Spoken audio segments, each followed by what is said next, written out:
சொல்றோம்னு அதை புரிஞ்சுக்கிறது இல்லைங்க. என்னன்னா எலெக்ஷன் வேற, ஓட்டு போறது அதெல்லாம் வேறங்க. அது வேலை செய்யும் போது மக்கள் ஒத்துழைப்பு இல்லைன்னா கண்டிப்பா நம்ம எதுவுமே பண்ண முடியாது. ஒத்துழைப்பு 26 குப்பை தொட்டி இருந்துச்சு நம்ம வார்டுல. குப்பை தொட்டிங்க 26 பெட்டி இருந்துச்சுங்க. நான் வந்து ஒரு பெட்டியில எடுத்துட்டேன். பெட்டி எடுத்து நிறைய எதிர்பார்ச்சுங்க. நான் வந்து ஒவ்வொரு வீடா போய் நான் சூப்பர்வைசர் வச்சு சொல்ல சொன்னாங்க. இந்த மாதிரி பிரிச்சு கொடுங்க, பிரிச்சு கொடுத்தா வந்து அவங்க இருக்கிற மக்களுக்கு வந்து பிரச்சனை இருக்காது. ஏன்னா வெள்ளலூர்லயும் மக்கள் தான் இருக்கிறாங்க. நம்ம வந்து நம்ம பிரச்சனையும் மட்டும் பார்க்க கூடாது.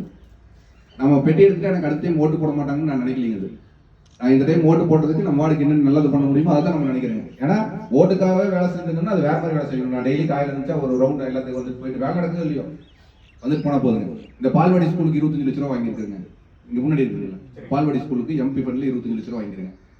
நகர்மல மைய பக்கத்துல வந்து சுகாதார நிலையம் கட்டுறாங்க.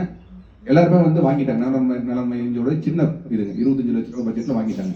2400 ஸ்கொயர் ஃபீட்டுக்கு நான் கொண்டு வந்து எட்டி கொண்டு வந்து காமிச்சிருக்கேன். இந்த மாதிரி வந்து என்னன்னா மக்கள் வந்து என்ன இது வீட்டு பிரச்சனைகள் வந்து எப்பவுமே இருந்துட்டே தான் இருக்குது. நம்ம இருக்கிறதுல பொதுமக்கள் எல்லாருக்கும் பயன்படுற மாதிரி நிறைய விஷயம் பண்ணணும்னு சொல்லிட்டு நம்ம அதை வேலை செய்யறோம். அந்த மாதிரி வந்து ஒரு சில விஷயம் எல்லாம் மக்கள் சப்போர்ட் பண்ணாதான் நம்மளுக்கு வந்து அது பண்ண முடியும்.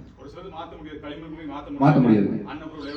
ஆமா மாற்ற முடியாது. உள்ளது அவங்கவங்க வீட்டை கரெக்டா வச்சுட்டாலே 90% சால்வ். 10% மேல நீங்களும் கவர்மெண்ட் ஒன்றும் பண்ண போறது இல்லை, பிராக்டிகல் பண்ண முடியாது.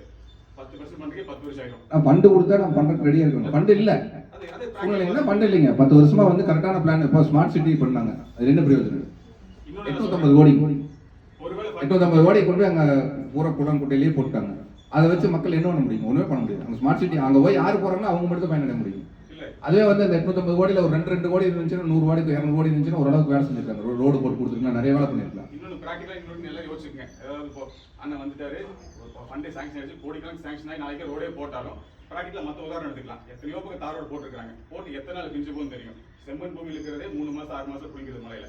இங்க இருக்கிற களிமண் பூமிக்கும் ஒவ்வொருத்தர் ஏரிக்கு மாற வீடு கோணையை கட்டிருக்கிறதுனால பணமே சாங்ஷன் பண்ணி தாரோடே போட்டாலும் எவ்வளவு நாள் தாங்கும் தெரியும். இப்போ இருக்கிற மண்ணிலையாவது கொஞ்சம் சாஃப்டா போகும். தார் ரோடு வந்து அது கட்டாயி பிரேக் ஆச்சுன்னா அவ்வளவு மோசமா இருக்கும். அதனால இந்த கனவுலயே வாழ்ந்துருக்கிறோம் 10 வருஷமா ரோடு வரும்னு வந்தாலும் எத்தனை நாள் தாங்கும் எப்படி இருக்கிறது நம்ம வீட்டை ஒருத்தர் வச்சுக்கிற பொறுத்தா இருக்கு. தார் ரோடு போட்டு அவங்க எல்என்டி பைபாஸ் மாதிரி கீழே இருந்து ஒன்று 20 கோடி ப்ராஜெக்ட் போட மாட்டாங்க. அந்த அம்பேத்கர் நகர்ல இருந்து கிழக்கு வரும்போது பார்த்துருப்பீங்க. அந்த கார்னர் வீடு தக்க திரும்பும்போது ஒரு வீட்டில் ஒன்று தண்ணி நிறுத்தி எல்லா ரோடும் நல்லா இருக்குங்க. அந்த வீட்டில் வந்து தண்ணி வந்துட்டே இருந்துச்சுங்க. நான் 2 டைம் சொன்னாங்க, 3ஆவது டைம் 3,000 சொல்லிட்டு வந்தாங்க. அடுத்த டைம் தண்ணி இருந்துச்சுன்னா ஒரு தண்ணி பீட் கட்டி சொல்லிட்டு வந்தாங்க. என் வீட்டு பக்கத்துல இருக்கிறாங்க. ஆனா ரோடு எல்லாரும் தான் போறாங்க. இந்த ரோடு போட்டதுக்குன்னா குடியில இருந்து எனக்கு கூப்பிட்டு சொன்னாரு. 1.5 வருஷமா நான் மெட்டில் ஏற போயிட்டு இருந்தேன்னு சொல்லி அதுக்கு வந்து 27 லட்ச ரூபா தார் போறதுக்கு மட்டும் பண்ணுங்க. கிட்டத்தட்ட ஒரு 20 தடவை போயிருக்கோம் நான் கமிஷனர் ஆஃபீஸ் போய் 20 தடவை நம்ம போன வேண்டி தான் அந்த தார் ரோடு போட முடிஞ்சுங்க. அந்த தார் ரோடு போடுறதுக்கு துடியில இருந்து ஒருத்தர் கூப்பிட்டு சொன்னாங்க. நம்ம ஏரியில இருந்து யாரும் கூப்பிட்டு சொல்லிங்க. அந்த மாதிரி வந்து என்னன்னா நீங்க சொல்ற மாதிரி 20 வருஷம் கொடுத்தா உங்க கடன் முடிச்சு ரோடு போடலாம். போட்ட ரோடு 20 நாள் கழிச்சு அந்த கொஞ்சம் உடைய ஆரம்பிக்கும்.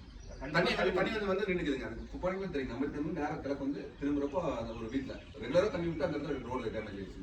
ஏன்னா இந்த ஏரியாவுக்கு வந்து 10-20 வருஷம் ரோட தாங்காது. அந்த மாதிரி எல்லாரும் பாதுகாப்பு அந்த மாதிரி இருக்குது. என்ன ஃபண்ட் எக்கச்சக்கமா இருக்கு. நம்ம வந்து இன்னைக்கு படிச்சு நாளைக்கு திருப்பி ரோடு போட்டலாங்கிற சூழ்நிலை இல்லைங்க. போட்ட ரோடு பிராக்டிகலா உங்களால இல்ல. இங்க போய் கவர்மெண்ட் 10 கோடி ஒதுக்கி கீழே எல்என்டி பைபாஸ் மாதிரி கீழே போடுறது சொல்லி கட்ட போறது இல்லை. என்ன போடுவோம்னு தெரியும். பிராக்டிகலா அதை சாத்தியம். சைட் ஓனரே ப்ரொமோட் பண்ணி நம்ம வீட்டுக்கு காசு போட்டு என்ன வந்தாலும் சரி போடுற ரோடு எத்தனை நிற்கும் பிராக்டிகலா தெரியும். பஞ்சாயத்துக்கு அப்புறம் போட்ட ரோடு நம்ம வார்டுல எதுவுமே கிடையாது. என்ன காரணம் அப்படின்னா 5 வருஷம் கவுன்சிலர் இல்லைங்க. அதுக்கு முன்னாடி 5 வருஷம் நம்ம 33 36 மோகன் இருந்தாரு, ரகுபதி இருந்தாருங்க. அவங்களுக்கும் ஃபண்ட் வார்டு ஃபண்ட் தவிர்த்து எந்த ஃபண்டுமே கொடுக்கலீங்க. கொடுக்கல, வேலை செய்யலைங்க. இப்போ நம்ம ஆளுங்கட்சியா இருக்கும்போது நம்ம இந்த மாதிரி இருக்குது. எதிர்கட்சியா இருக்கும்போது எவ்வளவு ஃபண்ட் ஒதுக்கி இருப்பாங்க? ஒதுக்கல. அப்போ வந்து 10 வருஷம் வேலை சேர்ந்துருச்சுங்க. இப்போ இன்னைக்கு வந்து நம்ம எல்லாரும் கூப்பிடுறாங்க, எல்லாரும் நிறைய எதிர்பார்க்குறாங்க. இந்த மாதிரி கவுன்சிலர் இருக்கிறாங்க, வேலை செய்யணும்னு எதிர்பார்க்குறாங்க. அந்த அளவுக்கு நம்மளுக்கு ஃபண்ட் இருந்தால் தான் நம்ம வேலை செய்ய முடியும். நம்ம கொண்டு போய் கொடுத்துட்டே இருக்கிறோங்க. என்ன ஒரு ஈரமூணார் பேர் நகர்த்தாருங்க. கிட்டத்தட்ட ஒரு 7-8 பெட்டிஷன் கொடுத்துருப்பாங்க. ஈரமான ஒரு வருஷத்துல ஒண்ணுமே இல்லை. நல்ல கம்ப்ளீட் தார் ரோடு நல்லா போட்டிருந்தாங்க போன வருஷம். அதாவது கரெக்டா 1.5 வருஷம் முன்னாடி போட்ட ரோடு ஒண்ணுமே இல்லை. கம்ப்ளீட்டா அவ்வளவு ஹெவியா போட்ட தார் ரோடு எதுவுமே இல்லை. அப்போ இன்னும் பிராக்டிகல் யோசிக்கணும். போட்டா எத்தனை நாள் இருக்கும்? ஏன்னா ஃபர்ஸ்ட் ரோடு 10 மாசம் இது மெட்டல் ரோடாவே 10 வருஷமா இருக்கு. பேட்ச் ஒர்க் மட்டும் 37 லட்ச ரூபாய் ஆகுது. பேட்ச் ஒர்க் கமிஷனர் வந்து ஈரமூணு இருக்காரு, அப்புறம் சக்தி, அப்புறம் கிரீன்ஃபீல்டு இவங்கெல்லாம் சேர்ந்து நமக்கு நாமையில வந்து 35% நாங்கள் கொடுத்துட்றோம். வேன்ஸ் வந்து இப்போ நமக்கு நாம ஒரு ஸ்கீம் இருக்குதுங்க. 35% நம்ம கொடுத்தோம் அப்படின்னா கவர்மெண்ட் உடனே சாங்ஷன் பண்ணிடுவாங்க. 65 அவங்க பண்ணி உடனே கொடுத்துருவாங்க. அது வந்து கிட்டத்தட்ட ஒரு 3 கோடி ரூபாய் ரோடுங்க. நம்ம என்ஜிபிலேருந்து உள்ள திரும்பி நம்ம தோட்டத்துலேயே வந்துங்கன்னா இந்த லெமன் ட்ரீ வரைக்கும் வருது.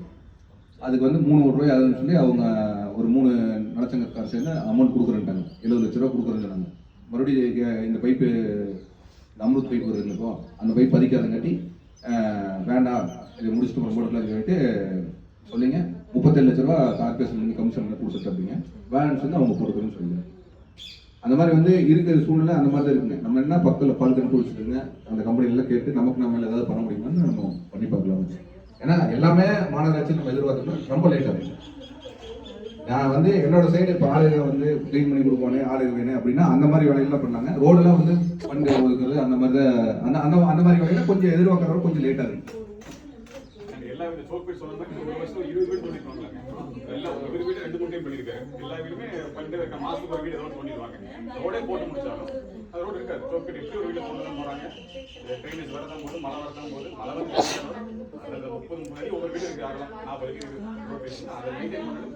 பாதி வேலை மிச்சம். அதில் உங்களோட கடமையில 10% மேலே செய்ய முடியாது. ப்ராக்டிக்கல் அவங்க தான் புரிஞ்சுக்கணும். விவசாயம் மட்டும் ரோட்ல பண்றதுக்கு இடம் இல்லை.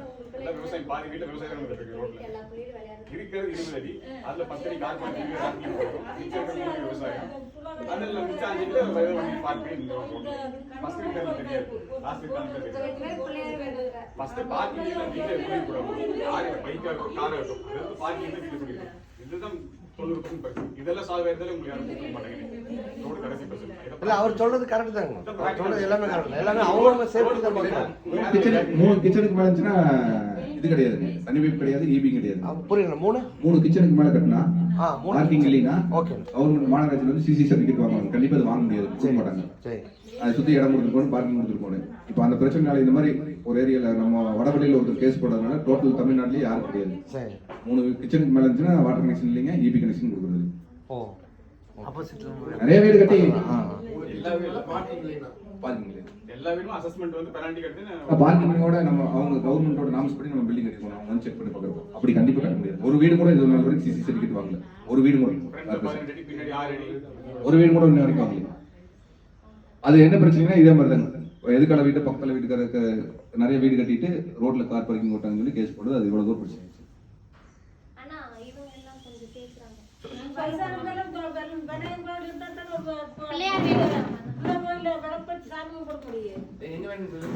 பிள்ளையாரே பெரிய விநாயகருக்கு பிள்ளையார் வேணுமாமாண்ணா. அங்க வந்து அந்த இடம்லாம் கிளீன் பண்ணுவாங்க.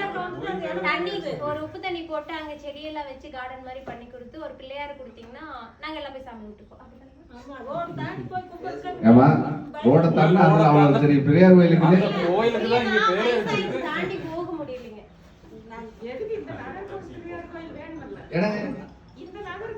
சரிங்க, இடம் எங்க இருக்கு? எந்த இடத்துலங்க? அவரு இருக்குங்களா? அவர்கிட்ட கேளுங்க, பண்ணி கொடுத்துடலாங்க. நானும் வரேன், போய் கேட்டு பண்ணி கொடுத்துடலாங்க.